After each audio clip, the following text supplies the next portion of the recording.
Good morning students. आज मैं Geeta Chaurasia proficiency in English में आपका स्वागत करती हूँ। आज का हमारा टॉपिक है हाउ साउंड्स आर प्रोड्यूस्ड। तो इसके लिए हमें पढ़ना है कॉन्सेप्ट ऑफ फोनेटिक्स। तो यहाँ फोनेटिक्स का जो मीनिंग होता है वो होता है ध्वन्यात्मक, और साउंड का मीनिंग होता है ध्वनि। तो ध्वनि का जो संबंध होता है वो लिसनिंग और स्पीकिंग दोनों के साथ रहता है। जब हम कुछ बोलते हैं तो कोई साउंड प्रोड्यूस होते हैं और वही साउंड हमारे कानों तक सुनने में आते हैं, जिनके तहत हम अपने माइंड को वो संकेत देते हैं और हमारा माइंड उसके अनुसार वर्क करता है। तो अंग्रेजी भाषा हो या कोई भी भाषा हो, हर भाषा में अपनी एक अलग साउंड होते हैं, अलग ध्वनि होती है। अंग्रेजी भाषा में 45 ध्वनि होती हैं, 45 साउंड होते हैं। और अंग्रेजी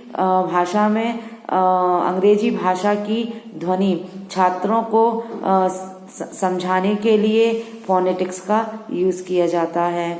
तो ये फोनेटिक्स हमारे 3 तरह के होते हैं। जो सबसे पहला फोनेटिक्स होता है वो होता है आर्टिकुलरी phonetics.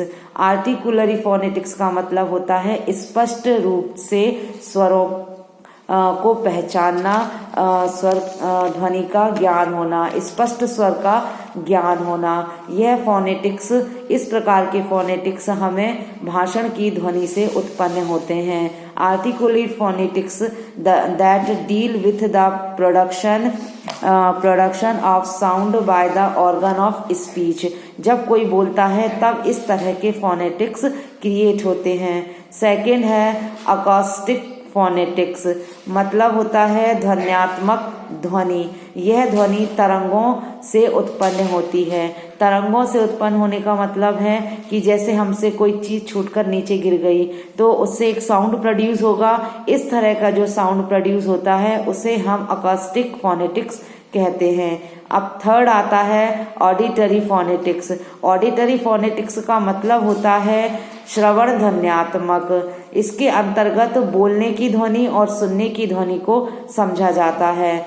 That deal with the reception of sound and understanding of the organ of speech is useful in the study of speech sound. तो आज हमारा कॉन्सेप्ट ऑफ फोनेटिक्स कंप्लीट हो जाता है। अब हम नेक्स्ट टॉपिक नेक्स्ट वीडियो में पढ़ेंगे।